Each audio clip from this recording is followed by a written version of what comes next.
is quite conspicuously, in my opinion, accessory to murder. He and his ex-wife, Rosemary Carroll. Sure, she's the one who called the suicide note a forgery first, but I was the one who called it a forgery second. And I've been talking about it for 25 years, and she's dummied up for 25 years. So what does that tell you? And this is what her ex, Danny Goldberg, is saying, right? She has not said a word about that for 25 years. She has not said anything publicly to endorse that. He took those quotes out of context.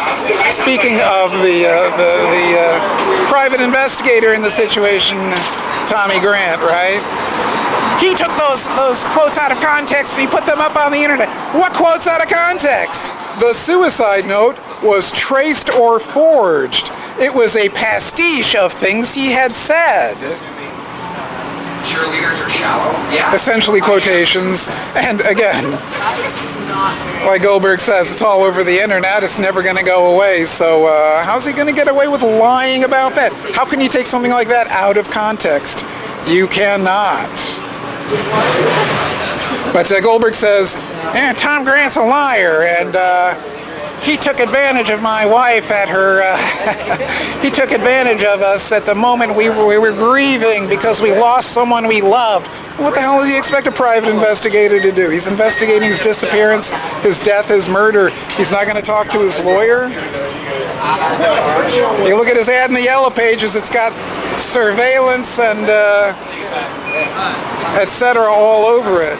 His wife's too stupid to understand she was being recorded in a code conversation about Kurt Cobain's murder.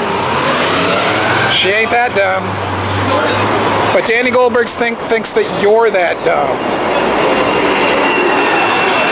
That's what this is all about. How they can get away with the dumbest, most ridiculous excuses ever conceived. Okay, he says I'll redo the verbatim shortly, but show's starting in 14 minutes. I'll redo the verbatim, but basically, so he said, I know how police departments can be corrupted, and at that point, I just stopped listening to him, Goldberg says. I mean, come on. Courtney Love is just going to waltz into a police precinct and corrupt the whole thing? Ha! They wouldn't even let her into a police precinct. This is 3 days ago he says this. In Los Angeles at Book Soup. To laughter. To laughter. Does anyone remember laughter?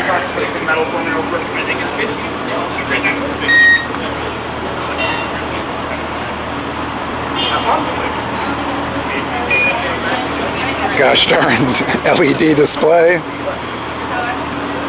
I have to resort to artificial lighting here.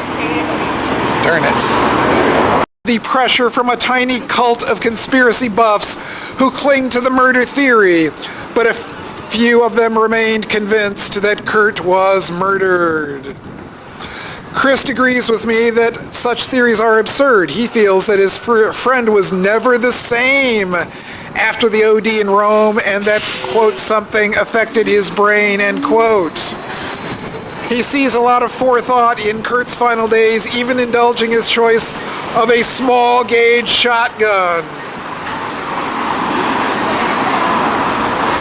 2 3/4 inch cartridge. Quote, it wasn't the kind of gun you'd get to protect yourself. It's what you would use for killing birds. He didn't want to make a big mess. That's Goldberg quoting Novoselic.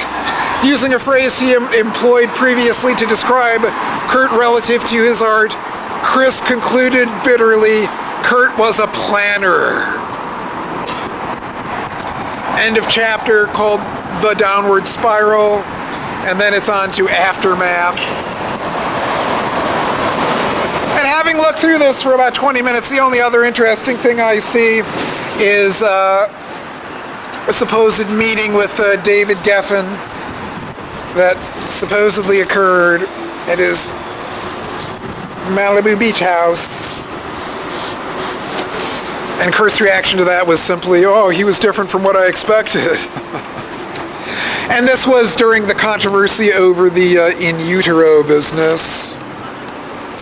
That is, did they want the Steve Albini mix or the remix by the guy that worked with REM frequently?